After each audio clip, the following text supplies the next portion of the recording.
राधे राधे मित्रों, स्वागत है आपका अपने चैनल राधे कथा सागर में। मित्रों, आज हम सुनेंगे तेजा दशमी व्रत कथा।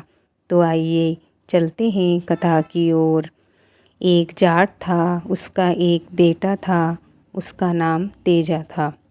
जवान होने पर भी वह खेत में काम नहीं करता था। एक दिन उसकी माँ ने उसे डांट झपट कर उसे खेत पर ज़बरदस्ती भेज दिया। पहली बार काम करने के कारण वो बहुत परेशान हो गया। तभी उसकी भाभी खाना लेकर खेत पर पहुंच गई और तेजा को कहने लगी कि रोज़ गरम गरम खाना खाने वाले पहली की बनी रोटियां खाते जोर आया क्या। भाभी से तेजा बोला, तुम गरम खाना क्यों नहीं लेकर आई। भाभी ने कहा कि देवर जी, घर की और भी बहुत काम होते हैं, बहुत काम करने पड़ते हैं, आपको क्या पता। अगर गरम खाने का इतना ही शौक़ रखते हो तो अपनी पत्नी को घर से क्यों नहीं ले आते हो, जो अपने पियर में वर्षों से बैठी हुई है। भाभी की बात तेजा को चुभ गई। उसने अपनी माँ से पूछा कि माँ, मेरा विवाह कब और कहाँ हुआ है, मुझे बताओ। तब उसकी माँ ने बताया कि बेटा, तुम्हारा विवाह तो बचपन में ही हो गया था और तेरा ससुराल फलाना स्थान पर है, जाकर बहू को ले आओ।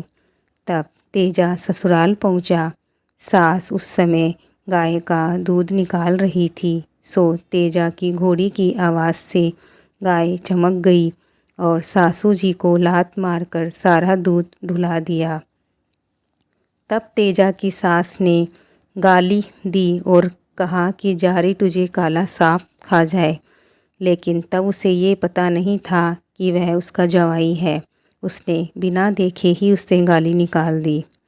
जब उसने देखा कि घोड़ी पर तो उनके जवाई जी हैं, तो उसे आदर सहित मेड़ी में ठहरा दिया। खाना खाकर तेजा जी लेटे ही थे कि एक गुजरी रोती हुई आई और उसकी गायों को डाकू घर ले गए, ऐसा उसने तेजा जी को बोला। तेजा जी वीर थे, सहन न कर सके और कोई भी डर के मारे आगे नहीं गया। तो तेजा जी गायों को छुड़ाने के लिए चल दिए। रास्ते में काला सांप मिला और बोला कि मैं तुझे डसूंगा। तेजा जी ने सांप को वचन दिया कि हे नागराज, मुझे डाकुओं से गायों को छुड़ाने दो और उसके बाद आप डस लेना। तेजा जी सांप को वचन देकर आगे बढ़े तो डाकुओं को ललकारा कि गायों को छोड़ दे, लेकिन डाकू नहीं माने तो तेजा जी को युद्ध करके गायों को छुड़ाना पड़ा। इससे तेजा जी का संपूर्ण शरीर तीरों से छलनी हो गया था। गायों को गुजरी को संभलाकर वे ससुराल खबर पहुंचाकर वचनों से बंधे तेजा जी महाराज उस नागराज के पास पहुंच गए और कहा कि अब मुझे आप ढस लो। सांप ने कहा कि तेजा, मैं तुझे कहाँ से ढसूं, तुम्हारा तो संपूर्ण शरीर ही छलनी हो गया।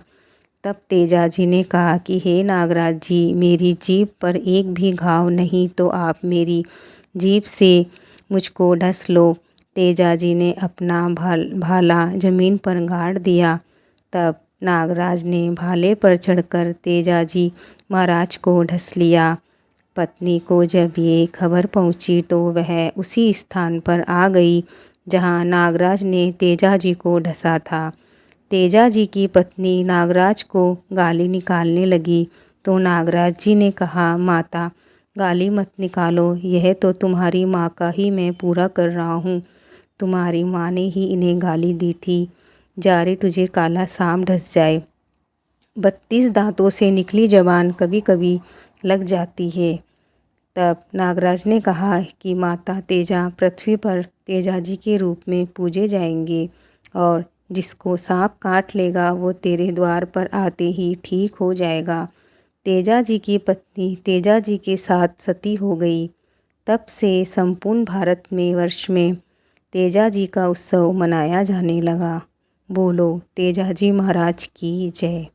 मित्रों, ये कथा यही समाप्त होती है। अगर आपको आज का भाव पसंद आया हो तो लाइक करें और कमेंट में जय तेजा जी बोलें। मिलते हैं अगली कथा के साथ। तब तक के लिए जय श्री कृष्णा, जय श्री राधे।